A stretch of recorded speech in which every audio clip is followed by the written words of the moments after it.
Hello everyone, and welcome again to another awesome math lesson with Mr. Walker. I'm sure you're getting into the groove of things now, starting to feel this a little bit. So thanks for joining me again. Today we're going to be talking about another topic, still using place value, okay? So still kind of building on everything that we've been learning so far about place value, but we're going to kind of take a different spin on it and basically use place value in another way.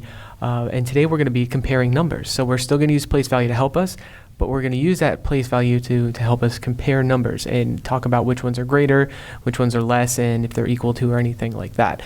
So before we get started with the lesson, I want to point out a couple things to you, just go over a couple terms and review things. So since we're going to introduce some new vocabulary today, you know what time it is.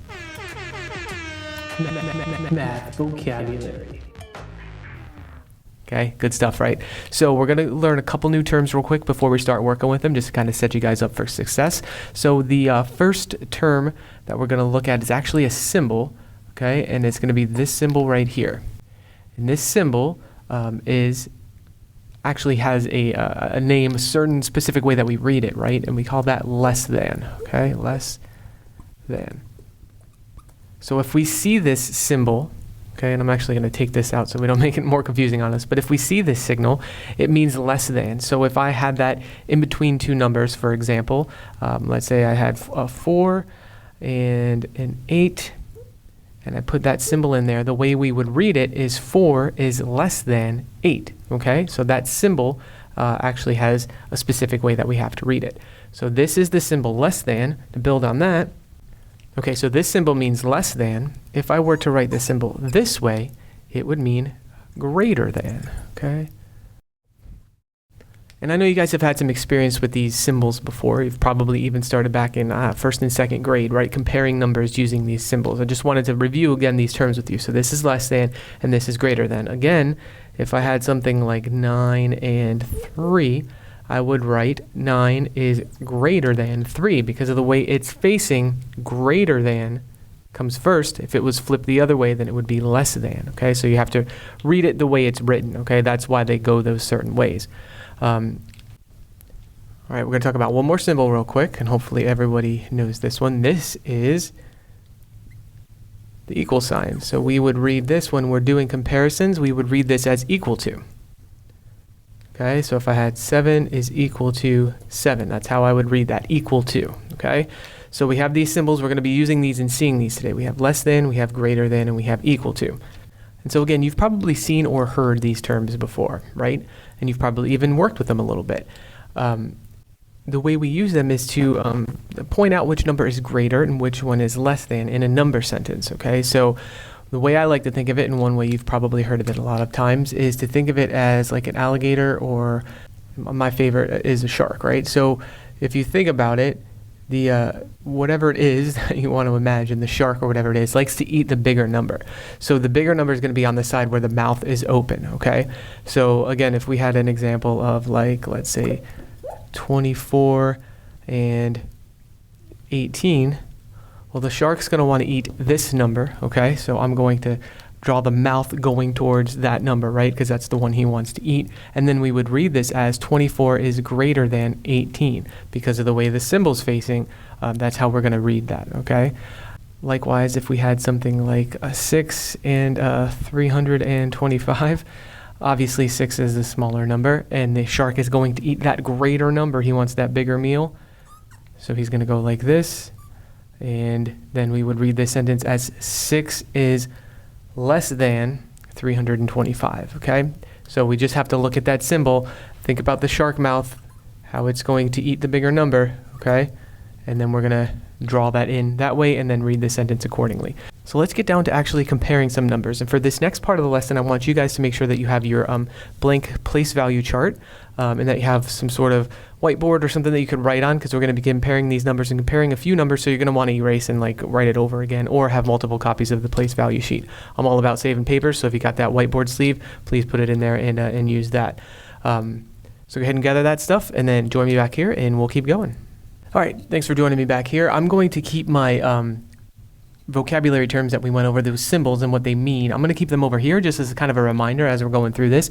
If you guys haven't written yours down in your math glossary already, or written them down somewhere where you're going to remember them, I would encourage you to do that now, because it's going to be helpful. It's something to refer back to just in case we forget. Because not only am I going to make sure that I write the right symbol in there, I also want to make sure that I can read it properly as I go across the problem. So that's going to be a good reminder for me right now until I get more comfortable with it. Okay, so we're going to start off by comparing some numbers. Okay, so I'm going to write two numbers up here, and I'm also going to write a place value chart up here so we can see the value of each of the digits, and we can use it to help us compare a little bit better, okay?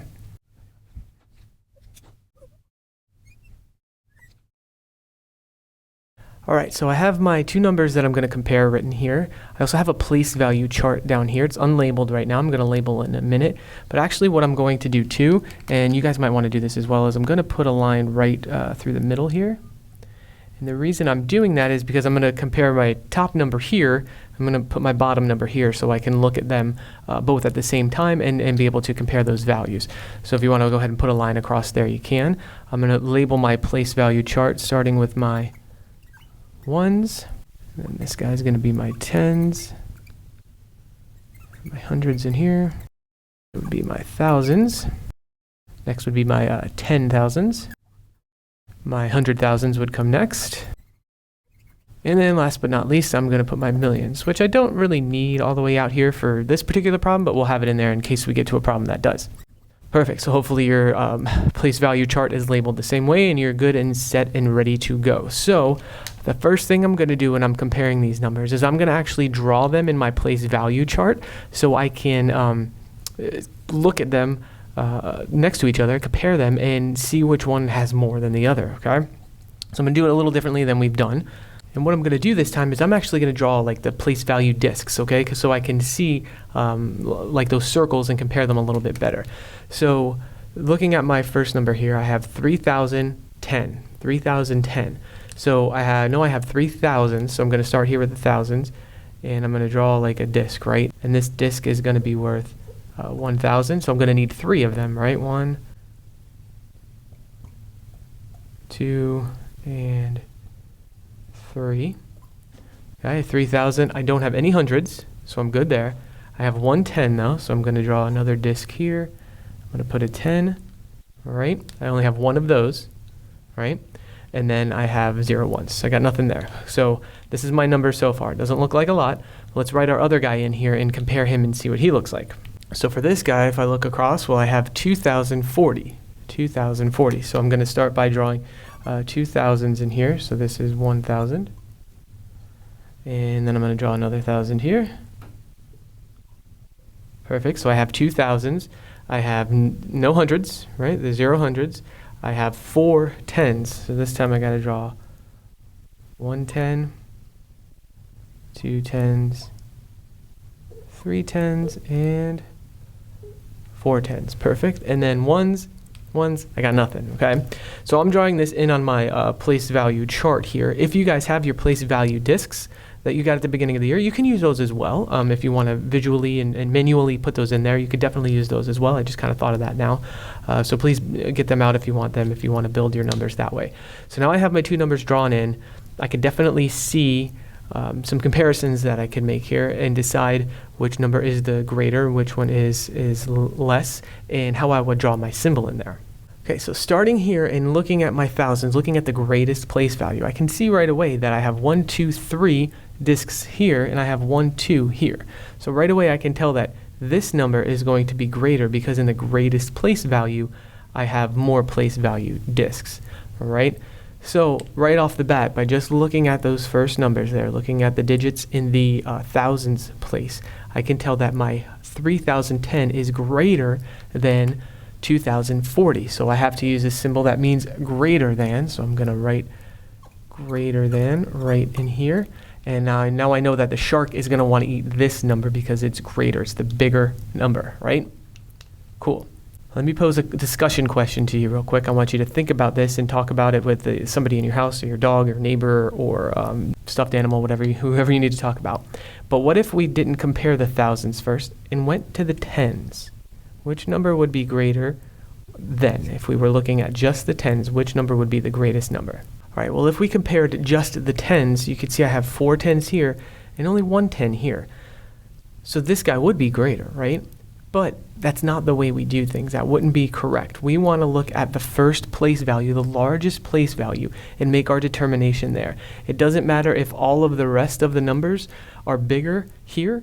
If that first place value, it's that first place value where we make our determination. And in this case, 3,000 is greater than 2,000. And that means that the 3,000 is the greater number. So we drew in that greater than symbol. We're going to look at another set of numbers in a second where the first place value is going to be the same. So then we're going to have to make some determinations and move down a little bit.